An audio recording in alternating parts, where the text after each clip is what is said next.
Boa tarde, alunos do curso Lívia Kingma, da turma do PISM 3. Hoje nós vamos começar a estudar um tema essencial para a gente, que é os regimes totalitários, tá? Que surgiram no século XX. A página da apostila que vocês têm que pegar para ler, para acompanhar essa aula, é a página 33, a página 34 e a página 35. Vai ter bastante coisa nessas três páginas. Antes de nós começarmos a aula propriamente dito, tá? Vamos dar o assunto, irmos direto ao assunto, vamos dar uma interrompida aqui e discutir o que é Estado totalitário, para que a gente possa entender o que vem aí para frente. Estado totalitário, o próprio nome já diz, é o Estado total. É aquele Estado que confunde, que elimina a divisão que existe entre a esfera pública e a esfera privada. Agora nós vamos parar um pouquinho para discutir o que é a esfera pública ou privada. Provavelmente vocês já viram isso em sociologia. Se não viram, a gente vai conversar um pouquinho aqui agora. E com certeza verão em filosofia e sociologia esse termo, esfera pública e privada. Quem cria esses conceitos é Aristóteles, num livro chamado A Política. É ele que cria esses dois conceitos. O que seria a esfera privada? É a casa da gente. O público é a sociedade, é a rua. Segundo ele, tá? A primeira, a família, a esfera privada é que forma a soma de várias famílias, de várias esferas privadas é que cria a esfera pública. E segundo ele, existe uma grande distinção. O governo só pode interferir na esfera pública. Na esfera privada, na sua casa, no seu gosto, o que você quer fazer dentro da sua casa, ele não pode fazer isso. Essa esfera é da família. Essa obrigação, essa responsabilidade, vamos colocar assim, é da família. E ao longo dos tempos sempre houve uma grande briga sobre isso. Os governos ditatoriais, eles sempre misturaram as coisas, eles nunca respeitaram a esfera pública e a privada, a divisão do público e do privado. Sempre foi uma briga, os estados absolutistas eram dessa forma, tá? O ideário no ministro veio reafirmar isso, tá? Que todo cidadão possui direitos naturais e o Estado tem que lutar pela defesa desses direitos naturais do cidadão. Direito à propriedade, direito de ir e vir, direito de ter opinião política, direito de ter opinião religiosa sem ser perseguido, sem sofrer retaliação. Tudo isso é uma exigência. E qual que é a medida de um Estado totalitário ou não? É a questão da democracia. Quanto mais democrático é um Estado, menos totalitário ele é. Totalitarismo e democracia não se misturam. Nos estados totalitários, a esfera pública e privada viram uma só. O governo interfere em tudo. Chegou a pontos do governo, nos estados totalitários do século XX, interferir no gosto musical das pessoas. Proibir, na China, por exemplo, proibia de ter jardim as pessoas nas casas, porque falava que isso é um valor pequeno burguês. Faz queima de livro, proíbe o livro que você vai ler, censura artistas. Isso tudo é uma fusão do público e privado. Isso tudo são características ditatoriais. O século XX, a primeira metade do século XX vai ser um momento muito infeliz para a democracia, porque esses governos totalitários vão se firmar. E eu quero que vocês agora, na hora que a gente estiver conversando, construam em vocês, guardem o seguinte ensinamento que eu vou falar para vocês.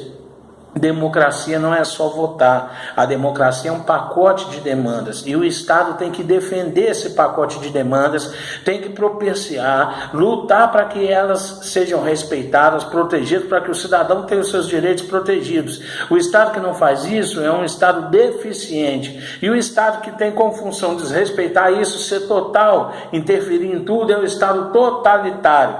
Agora vamos fazer uma paradinha aqui para observação importante. Existiram estados totalitários tanto de esquerda quanto de direita. A galera faz uma confusão muito grande e acha que só existem ditaduras de direita. Não, o Estado soviético que nós estudamos na Revolução Russa, no momento certinho, principalmente quando Stalin esteve no poder, era um Estado totalitário com viés esquerdistas. E nós vamos estudar agora estados totalitários de viés direitistas que é principalmente o fascismo na Itália e o nazismo na Alemanha. Existem outros exemplos na Europa Ocidental, que é o franquismo na Espanha e o salasianismo em Portugal, mas são expressões mais tímidas, que nós vamos estudar no momento oportuno, na hora certa a gente vai ver esses dois casos diferenciados. Agora nós vamos estudar quais são as características desses estados totalitários. Vamos situar eles num tempo e no espaço, que é muito importante. Europa Ocidental, no caso da União Soviética, pega até um pouquinho da Ásia. A Europa Oriental e um cada Ásia, da União Soviética. Europa Ocidental, fascismo e nazismo, décadas de 30 e 40, 20, 30 e 40, tá?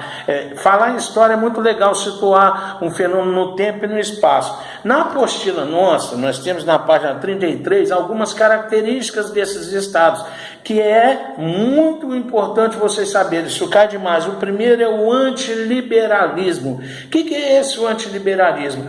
Os defensores dos estados autoritários, eles viam o estado liberal, burguês, como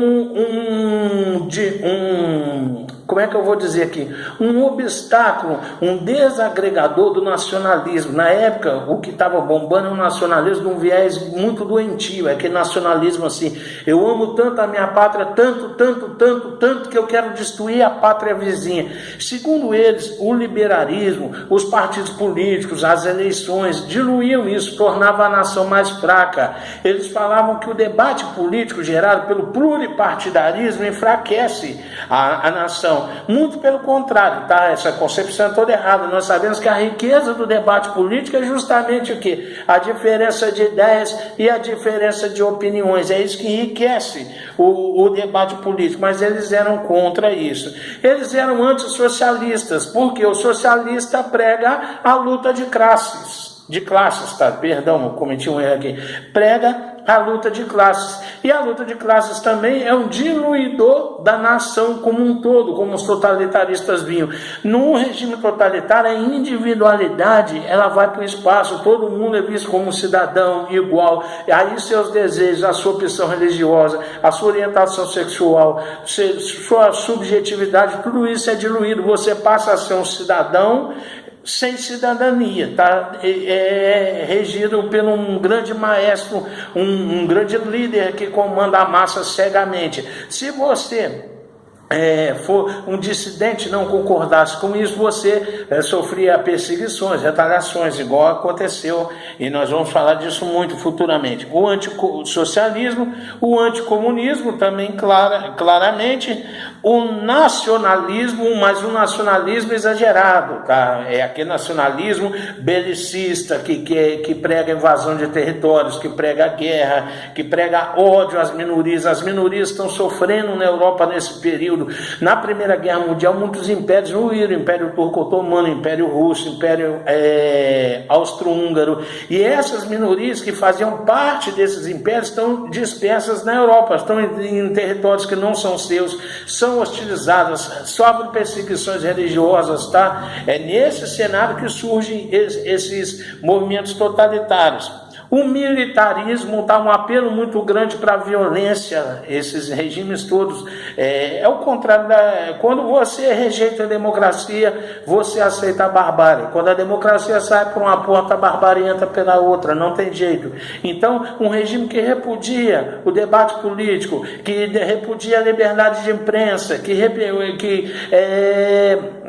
não defende o direito de ir e vir dos cidadãos, fatalmente acaba dessa forma, está apelando para formas muito violentas de imposição, já que não se impõe pelo debate político, já que não se impõe pela conversa, tem que se impor pela força. E o culto à personalidade do líder. Todos os regimes totalitários, gente, eles vão usar muito a propaganda de massa. A propaganda de massa eu já conversei com vocês numa oportunidade passada, eu vou voltar a falar. O rádio estava surgindo nesse período e o cinema estava se firmando nesse período.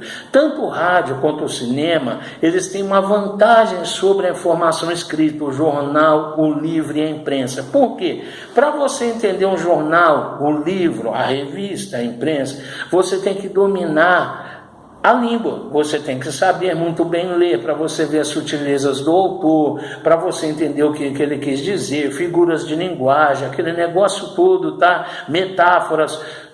Já a mensagem no rádio e a mensagem do cinema, ela não é dessa forma, ela é direta, ela é curta, ela é simples, ela tem que ser assim para que ela chegue ao maior número possível de pessoas e para que o maior número possível de pessoas entenda aquela informação. Os regimes totalitários vão se aproveitar disso, vão ser os primeiros políticos da face da terra a usar os meios de comunicação de massa para divulgar uma ideia positiva do regime e divulgar uma ideia do líder da nação. O líder da nação é um sujeito que incorpora os anseios de todo mundo, é quem vai tirar a Alemanha do buraco, é quem vai tirar a Itália do buraco. O líder, então, é visto dessa forma, como um semideus, na propaganda política, que é muito difundida pelo rádio e pelo cinema. Todos os regimes totalitários tinham grandes estrategistas, pessoas muito talentosas na questão do cinema e na questão do rádio, que soube o quê? Aplacar o coração daquelas populações carentes, daquelas populações que passam por dificuldades muito difíceis, inclusive. É por aí o caminho que a gente entende como é que um cidadão comum votou no partido nazista, como é que um cidadão comum apoiou o regime fascista de Mussolini. É interessante saber o seguinte, tanto fascistas como nazistas chegaram ao poder pelas urnas, isso é muito interessante da gente saber. Beleza? Tudo jóia? Falamos então das características dos regimes totalitários. Isso, gente, tem que saber. Não tem escapatória. Agora, na página 34, nós vamos falar sobre o fascismo italiano.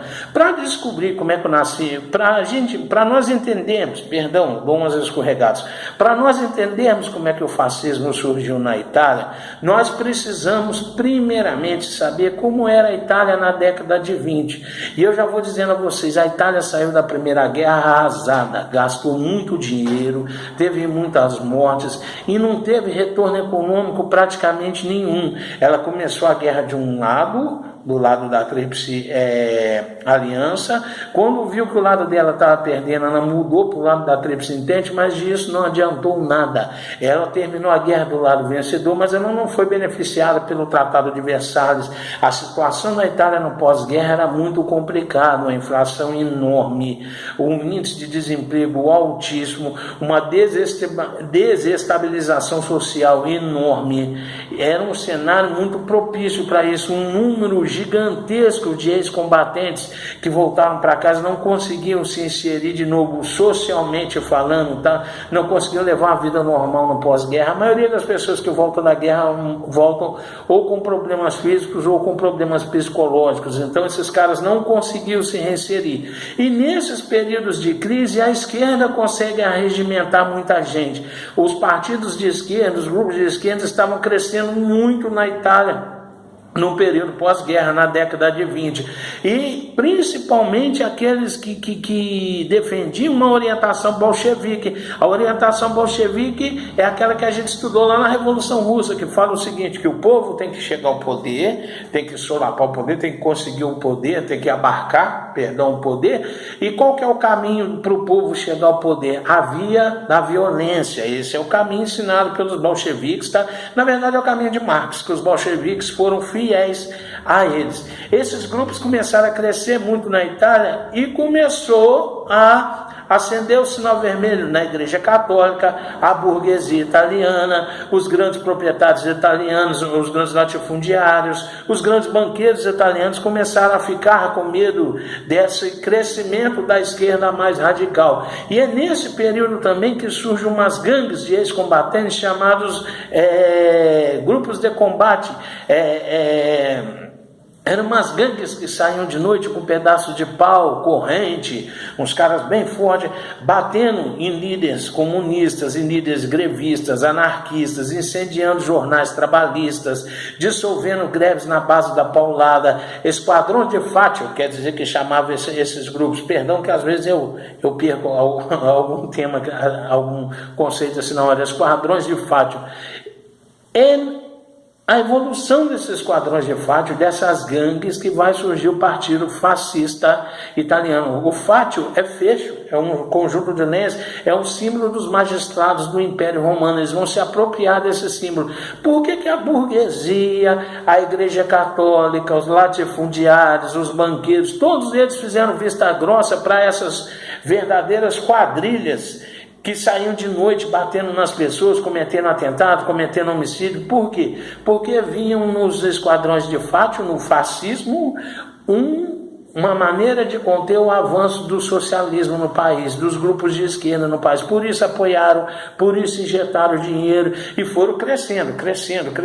O povo, passando por uma infração enorme, passando por problemas sociais enormes, miséria, foi acatando, aceitando de bom coração a ideia daqueles caras. E um marco principal, um marco muito importante aconteceu em 1922, quando 22 mil fascistas, também chamados de camisas negras por causa do uniforme que eles usavam, marcharam sobre Roma. Olha que interessante, em tempo recorde, gangues de marginais viraram um movimento político organizadíssimo, radical, pregando essas ideias que eu acabei de falar com vocês, marcharam sobre Roma e exigiram que o líder deles, o advogado Benito Mussolini, fosse convidado pelo rei da Itália, o rei Vítor, a ser o seu primeiro-ministro. O rei Vítor, achando que iria jogar água na fervura, convidou, achando que ia jogar água na fogueira, que ia abaixar aquele fogo radical dos fascistas,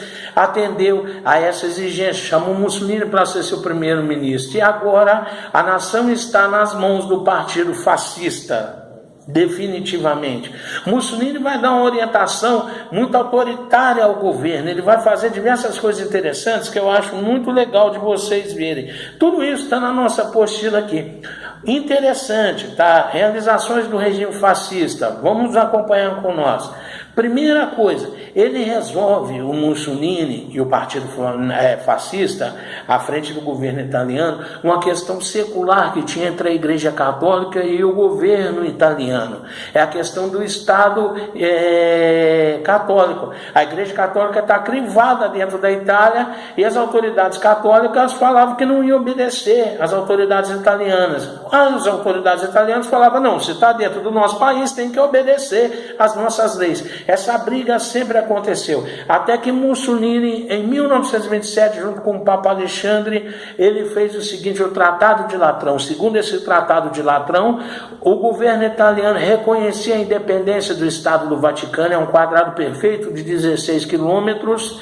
Em troca, a Igreja Católica apoiaria o regime fascista, subiria junto com eles nos palanques, daria apoio incondicional ao regime fascista. E o Papa Alexandre se vendeu, topou isso é o Tratado de Latrão, tá? Isso cai bastante, tá?